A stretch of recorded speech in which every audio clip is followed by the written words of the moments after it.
Hi everyone, welcome back to my YouTube channel. ಎಲ್ಲರೂ ಹೇಗಿದ್ದೀರಾ? I hope ಎಲ್ಲರೂ ತುಂಬ ಚೆನ್ನಾಗಿದ್ದೀರಾ ಅಂತ. Top 10 hair mistakes to be avoided. ನೀವು ಮಾಡೋ ಈ 10 ತಪ್ಪುಗಳಿಂದನೇ ಕೂಲ್ ಉದುರೋದು, ಹೇರಲ್ಲಿ ಗ್ರೋತ್ ಇಲ್ಲ, ಡ್ರ್ಯಾಂಡ್ರಫ್ ಸಮಸ್ಯೆ ಅನ್ನೋದು ಕಾಣಿಸ್ಕೊಳ್ತಾ ಹೋಗುತ್ತೆ. ಸೊ ಯಾವುದಾದ್ರು 10 ಮಿಸ್ಟೇಕ್ಸು ಅಂತ ಒನ್ ಬೈ ಒನ್ ತಿಳಿಸ್ಕೊಡ್ತಾ ಹೋಗ್ತೀನಿ. ಅದಕ್ಕಿಂತ ಮುಂಚೆ ಇನ್ನೂ ನನ್ನ ಚಾನಲ್ ಯಾರೆಲ್ಲ ಸಬ್ಸ್ಕ್ರೈಬ್ ಮಾಡಿದೆ ಹಾಗೆ ನೋಡ್ತಾ ಇದ್ರು, ಪ್ಲೀಸ್ ನನ್ನ ಚಾನಲ್ನ ಸಬ್ಸ್ಕ್ರೈಬ್ ಮಾಡ್ಕೊಳ್ಳಿ. ಆದಷ್ಟು ಈ ವಿಡಿಯೋನ ನಮ್ಮ ಫ್ರೆಂಡ್ಸ್ ಆ್ಯಂಡ್ ಫ್ಯಾಮಿಲಿ ಒಟ್ಟಿಗೆ ಶೇರ್ ಮಾಡಿ, ಹಾಗೆ ಮರಿದೇನೆ ಲೈಕ್ ಮಾಡ್ತೀರಾ ಅಲ್ವಾ. ಸೊ ಬನ್ನಿ ಯಾವುದಾದ್ರು ಹೇರ್ ಮಿಸ್ಟೇಕ್ಸ್ ಅಂತ ಒಂದೊಂದಾಗಿ ನೋಡ್ಕೊಳ್ತಾ ಬರೋಣ. ಮೊದಲನೇದು ಬಂದ್ಬಿಟ್ಟು ಶಾಂಪು. ಸಾಕಷ್ಟು ಜನ ಏನು ಮಾಡ್ತಾರೆ, ₹1 ₹2 ಸಿಗುವಂಥ ಶಾಂಪೂಸ್ನ ತಲೆಗೆ ಯೂಸ್ ಮಾಡ್ತೀರಾ. ಇದರಲ್ಲಿ ಕೆಮಿಕಲ್ಸ್ ಅನ್ನೋದು ಜಾಸ್ತಿ ಇರುತ್ತೆ. ಆದಷ್ಟು ನಿಮ್ಮ ತಲೆ ಕೂದಲಿಗೆ ಸಲ್ಫೇಟ್ ಫ್ರೀ, ಪ್ಯಾರಾಮೈಡ್ ಫ್ರೀ ಇರುವಂಥ ಶಾಂಪೂಸ್ನ ಯೂಸ್ ಮಾಡಿ. ಇದು ನಿಮ್ಮ ಕೆಮಿಕಲ್ಸ್ ಇಂದ ಅವಾಯ್ಡ್ ಮಾಡುತ್ತೆ, ನಿಮ್ಮ ಹೇರ್ಸಿಗೆ ಯಾವುದೇ ರೀತಿ ಡ್ಯಾಮೇಜ್ ಆಗದೆ ಇರೋ ರೀತಿ. ಸೊ ಆ ಥರದ್ದು ಶಾಂಪೂಸ್ ಯಾವುದು ಅಂತ ನೀವು ಕೇಳೋದಾದರೆ ಲೈಕ್ ಗುಡ್ ವೈಬ್ಸು, ಮಮಾ ಅರ್ಥ, ವಿಶ್ ಕೇರು, ಇವೆಲ್ಲ ಸಲ್ಫೇಟ್ ಫ್ರೀ ಪ್ಯಾರಾಮೈಡ್ ಶಾಂಪೂ ಆಗಿರುತ್ತೆ.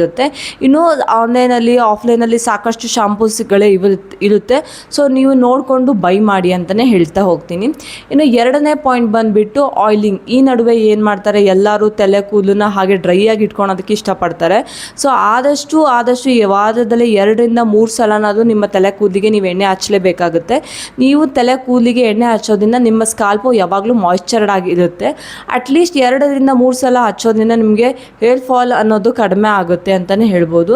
ಸೊ ಈ ಮಿಸ್ಟೇಕ್ನ ದಯವಿಟ್ಟು ಫಾಲೋ ಮಾಡಿ. ಇನ್ನು ಥರ್ಡ್ ಪಾಯಿಂಟ್ ಬಂದುಬಿಟ್ಟು ಗುಡ್ ಹೇರ್ ಸಿರಮ್. ಸಾಕಷ್ಟು ಜನ ಏನು ಮಾಡಿಬಿಡ್ತಾರೆ, ತಲೆಸ್ನಾನ ಮಾಡ್ತಾರೆ, ಹಾಗೆ ಒರೆಸ್ಕೊಂಡು ಹಾಗೆ ಕ್ಲಿಪ್ಪು ಜಡೆನೋ ಏನೋ ಹಾಕೊಂಡ್ಬಿಡ್ತಾರೆ. ಆದರೆ ಹೇರ್ ಸಿರಮ್ನ ಯೂಸ್ ಮಾಡಲ್ಲ. ನೀವು ಪ್ರತಿ ಸಲ ತಲೆಸ್ನಾನ ಮಾಡಿ ಒಂದು ಸ್ವಲ್ಪ ಡ್ರೈ ಆದ ತಕ್ಷಣ ಒಂದು ಒಳ್ಳೆ ಹೇರ್ ಸಿರಮ್ನ ಯೂಸ್ ಮಾಡಬೇಕಾಗುತ್ತೆ. ನಾನು ಇಲ್ಲಿ ಪಿನ್ ಮಾಡಿರ್ತೀನಿ. ಈ ಹೇರ್ ಸಿರಮ್ ಎರಡು ತುಂಬಾ ಚೆನ್ನಾಗಿ ಬರುತ್ತೆ. ನೀವು ಹೋಗಿ ಪರ್ಚೇಸ್ ಮಾಡ್ಬೋದು ಆನ್ಲೈನ್ ಅಥವಾ ಆಫ್ಲೈನಲ್ಲಿ. ಇನ್ನು ಫೋರ್ತ್ ಪಾಯಿಂಟ್ ಬಂದುಬಿಟ್ಟು ಕಂಡೀಷ್ನರ್. ಸಾಕಷ್ಟು ಜನ ಏನು ಮಾಡ್ತಾರೆ, ಶಾಂಪೂ ಬೈ ಮಾಡ್ತಾರೆ, ಶಾಂಪೂ ಹಚ್ಕೊಳ್ತಾರೆ, ಕಂಡೀಷ್ನರ್ ಹಚ್ಕೊಳಲ್ಲ. ನಿಮ್ಮ ಇಲ್ಲಿಂದ ಏನು ಇನ್ನೂ ಉಳಿದಿದ್ದ ಕೂದಲಿಗೆ ನೀವು ಕಂಡೀಷ್ನರ್ ಹಚ್ಚಬೇಕಾಗುತ್ತೆ. ಸಾಕಷ್ಟು ಜನ ಏನು ಮಾಡ್ತಾರೆ, ಮೇಲಿಂದನೇ ಕಂಡೀಷ್ನರ್ ಹಚ್ಚೋದಕ್ಕೆ ತಲೆಗೆ ಸ್ಟಾರ್ಟ್ ಮಾಡ್ತಾರೆ. ನಿಮ್ಮ ಸ್ಕ್ಯಾಲ್ಪಿಗೆ ಯಾವತ್ತೂ ಕಂಡೀಷ್ನರ್ನ ಅಪ್ಲೈ ಮಾಡಬೇಡಿ, ಶಾಂಪೂಸ್ ಅಪ್ಲೈ ಮಾಡಬೇಕಾಗುತ್ತೆ. ಏನು ಇಲ್ಲಿಂದ ಉಳಿದಿರೋ ಕೂದಲಿಗೆ ಅಷ್ಟೇ ನೀವು ಕಂಡೀಷ್ನರ್ ಅನ್ನೋದು ಅಪ್ಲೈ ಮಾಡಬೇಕಾಗತ್ತೆ. ಸೊ ಕಂಡೀಷ್ನರ್ ಅಪ್ಲೈ ಮಾಡೋಕ್ಕೆ ನನಗೆ ಆಗಲ್ಲ ಅನ್ನೋರು ಅಕ್ಕಿ ತೊಳೆದು ಇರೋ ನೀರನ್ನ ಕೂಡ ನೀವು ಡೈರೆಕ್ಟಾಗಿ ನಿಮ್ಮ ತಲೆ ಸ್ನಾನ ಆದ ನಂತರ ಓವರಾಲ್ ಕೂದಲಿಗೆ ಹಚ್ಕೊಂಡ್ರೆ ಅದು ಕೂಡ ನಿಮಗೆ ಕಂಡೀಷ್ನರ್ ರೀತಿ ವರ್ಕ್ ಆಗುತ್ತೆ ಅಂತಲೇ ಹೇಳ್ಬೋದು. ಇನ್ನು ಫಿಫ್ತ್ ಪಾಯಿಂಟ್ ಬಂದುಬಿಟ್ಟು ಹೇರ್ ಮಾಸ್ಕ್.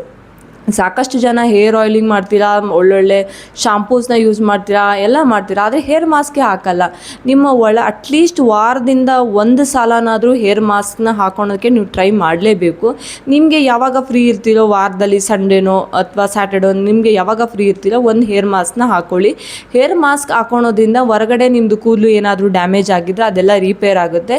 ನನ್ನ ಯೂಟ್ಯೂಬ್ ಚಾನಲಲ್ಲಿ 4 ಡಿಫ್ರೆಂಟ್ ಟೈಪ್ ಆಫ್ ಹೇರ್ ಮಾಸ್ಕ್ನ ಆಲ್ರೆಡಿ ಅಪ್ಲೋಡ್ ಮಾಡಿದ್ದೀನಿ. ಹೇರ್ ಫಾಲಿಗೆ, ಡ್ರ್ಯಾಂಡ್ರಫಿಗೆ, ಹೇರಲ್ಲಿ ಗ್ರೋತ್ ಇಲ್ಲ ಅಂದರೆ ಸೊ ನೀವು ಯಾವುದಾದ್ರೂ ಒಂದನ್ನು ಅಪ್ಲೈ ಮಾಡ್ಬೋದು ನಿಮ್ಮ ಹೇರಿಗೆ. ಇವಾಗ ಏನು ಹೇರ್ ಫಾಲ್ ಇದ್ದರೆ ಹೇರ್ ಫಾಲ್ಗೆ ಇರೋ ಮಾಸ್ಕ್ನ ಅಪ್ಲೈ ಮಾಡಿ, ಇಲ್ಲ ಹೇರ್ ಗ್ರೋತಿಗೆ ಬೇಕಾದರೆ ಹೇರ್ ಗ್ರೋತಿಗೆ ಅಪ್ಲೈ ಮಾಡಿಕೊಂಡು ಅಟ್ಲೀಸ್ಟ್ ಒಂದು 40 to 50 ಮಿನಿಟ್ಸ್ನ ಡ್ರೈ ಆಗೋಕ್ಕೆ ಬಿಟ್ಟು ಆಮೇಲೆ ನೀವು ವಾಶ್ ಮಾಡ್ಕೋಬೋದು. ಇನ್ನು 6th ಪಾಯಿಂಟ್ ಬಂದುಬಿಟ್ಟು ಹೆಲ್ತಿ ಫುಡ್. ಸಾಕಷ್ಟು ಜನ ಏನು ಮಾಡ್ತಾರೆ, ಹೊರಗಡೆ ನಮ್ಮದು ಹೇರ್ ಚೆನ್ನಾಗಿರ್ಬೇಕು ಅಂತ ಸಿರಮು, ಹೇರ್ ಕೇರ್ ಎಲ್ಲ ತುಂಬ ಚೆನ್ನಾಗಿ ಮಾಡ್ಕೋತಾರೆ. ಬಟ್ ಒಳಗಡೆಯಿಂದ ಹೇರ್ ಕೇರ್ ಯಾರೂ ಟ್ರೈ ಮಾಡಲ್ಲ. ಸೊಪ್ಪು ತರಕಾರಿ ಜಾಸ್ತಿ ತಿನ್ನೋದ್ರಿಂದನೇ ನಿಮ್ಮ ಸ್ಕಿನ್ ಆಗಿರಲಿ, ಹೇರ್ ಆಗಿರಲಿ ಚೆನ್ನಾಗಿರುತ್ತೆ. ಇಲ್ಲಾಂದರೆ ನಿಮ್ಮ ಹೇರು, ಸ್ಕಿನ್ ಅನ್ನೋದು ಡಲ್ ಆಗಿ ಕಾಣಿಸ್ಕೊಳ್ತಾ ಹೋಗುತ್ತೆ. ಸೊ ಆದಷ್ಟು ನಿಮ್ಮ ಫುಡ್ ಇಂಟೇಕ್ನ ಪ್ರಾಪರ್ ಆಗಿರೋ ಮಾಡ್ಕೊಳ್ಳಿ. ಆದಷ್ಟು ನಿಮ್ಮ ಕೂದಲು ಚೆನ್ನಾಗಿ ಬೇಕು ಅನ್ನೋರು ಸ್ವಲ್ಪ ಪಾಲಕ್ ಸೊಪ್ಪು, ಹಾಗೆ ಕರಿಬೇವಿನ ಸೊಪ್ಪು, ಮೆಂತ್ಯ ಸೊಪ್ಪನ್ನ ಈ ಫುಡ್ಗಳನ್ನ ಜಾಸ್ತಿ ಕನ್ಸ್ಯೂಮ್ ಮಾಡೋದಕ್ಕೆ ಟ್ರೈ ಮಾಡಿ. ಇನ್ನು 7th ಪಾಯಿಂಟ್ ಬಂದುಬಿಟ್ಟು don't comb on your wet hairs.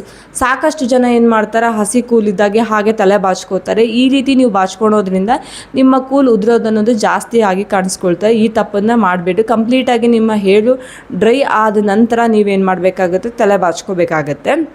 ಇನ್ನು 8th ಪಾಯಿಂಟ್ ಬಂದುಬಿಟ್ಟು ಅವಾಯ್ಡ್ ಹೀಟಿಂಗ್ ಟೂಲ್ಸ್. ಸಾಕಷ್ಟು ಜನ ಏನು ಮಾಡ್ತಾರೆ, ಈ ನಡುವೆ ಎಲ್ಲಾದರೂ ಹೊರಗಡೆ ಹೋಗಬೇಕು ಅಂದರೆ ಕರ್ಲಿಂಗು, ಸ್ಟ್ರೈಟ್ನಿಂಗು ಎಲ್ಲ ಮಾಡ್ಕೊಂಡು ಬಿಡ್ತೀರಾ. ಈ ರೀತಿ ಮಾಡ್ಕೊಳೋದ್ರಿಂದ ನಿಮ್ಮ ಕೂಲ್ ಉದುರೋದು ಜಾಸ್ತಿ ಆಗುತ್ತೆ. ಎಲ್ಲಾದರೂ ವೆಕೇಷನ್ಸ್ ಹೋಗೋದಿದ್ರೆ ಮಾತ್ರ ನೀವು ಈ ಸ್ಟೈಲಿಂಗ್ ಅನ್ನೋದನ್ನ ಯೂಸ್ ಮಾಡ್ಕೊತ ಹೋಗ್ಬೋದು. ಸ್ಟೈಲಿಂಗ್ ಮಾಡೋಕ್ಕಿಂತ ಮುಂಚೆ, ಯಾವುದೇ ರೀತಿ ಸ್ಟ್ರೈಟ್ನಿಂಗು, ಕರ್ನಿಂಗ್ ಮಾಡೋದಕ್ಕೆ ಮುಂಚೆ ಮರಿದೇ ಹೇರ್ ಸಿರಮ್ನ ಅಪ್ಲೈ ಆದ ನಂತರ ನೀವು ಸ್ಟೈಲಿಂಗ್ ಮಾಡ್ಕೊಳೋದು ತುಂಬಾ ಅಗತ್ಯ ಅಂತಲೇ ಹೇಳ್ಬೋದು. ಇನ್ನು 9th ಪಾಯಿಂಟ್ ಬಂದುಬಿಟ್ಟು use vacuum water for your hairs. ನಿಮ್ಮ ಕೂದಲಿಗೆ ಯಾವುದೇ ರೀತಿ ಹಾಟ್ ವಾಟರ್ನ ಯೂಸ್ ಮಾಡಬೇಡಿ, ಅದರಿಂದ ನಿಮ್ಮ ಕೂದಲು ಕಂಪ್ಲೀಟಾಗಿ ಡ್ಯಾಮೇಜ್ ಆಗುತ್ತೆ ಅಂತಲೇ ಹೇಳ್ಬೋದು. ವ್ಯಾಕ್ಯೂಮ್ ವಾಟರ್ ಅಂದರೆ ಉಗುರು ಬೆಚ್ಚು ಆಗಿರೋ ನೀರನ್ನ ನಿಮ್ಮ ಕೂದಲಿಗೆ ಸ್ಕಿನ್ನಿಗೆ ಬಳಸೋದು ತುಂಬಾ ಮುಖ್ಯ ಅಂತ ಹೇಳ್ಬೋದು. ಸಾಕಷ್ಟು ಜನ ಏನು ಮಾಡ್ತಾರೆ, ಕೋಲ್ಡ್ ವಾಟರಲ್ಲಿ ಸ್ನಾನ ಮಾಡ್ತಾರೆ, ಇಲ್ಲ ಹಾಟ್ ವಾಟರಲ್ಲಿ ಸ್ನಾನ ಮಾಡ್ತಾರೆ, ಎರಡೂ ಡೇಂಜರಸ್ಸೇ.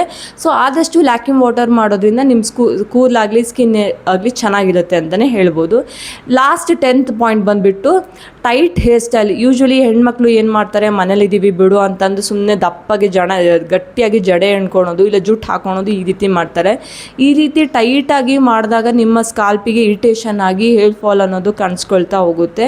ಸೊ ಆದಷ್ಟು ಮನೇಲಿದ್ದಾಗ ಆಗಲಿ ಹೊರಗಡೆ ಹೋಗಲಿ ಸ್ವಲ್ಪ ಫ್ರೀಯಾಗಿ ಜಡೆ ಅಥವಾ ಜುಟ್ಟು ಹಾಕೊಳ್ಳಿ. ಈ ರೀತಿ ಮಾಡೋದ್ರಿಂದ ನಿಮ್ಮ ಹೇರ್ ಫಾಲ್ ಅನ್ನೋದು ಕಂಟ್ರೋಲ್ ಮಾಡ್ಬೋದು. ಈ 10 ಮಿಸ್ಟೇಕ್ಸ್ನ ನೀವು ಫಾಲೋ ಮಾಡಿದಾಗ ಮಾತ್ರ ನಿಮಗೆ ಹೇರ್ ಫಾಲ್ ಕಡಿಮೆ ಆಗಿ ಹೇರ್ ಗ್ರೋತು ಅನ್ನೋದು ಕಾಣಿಸ್ಕೊಳ್ತಾ ಹೋಗೋಕ್ಕೆ ಸಾಧ್ಯ. ಐ ಹೋಪ್ ನೀವು ಈ 10 ಮಿಸ್ಟೇಕ್ಸ್ನ ಇನ್ಮೇಲೆ ಸರಿ ಮಾಡ್ಕೊತೀರಾ ಅಂತ ಅಂದ್ಕೊಂಡಿದ್ದೀನಿ.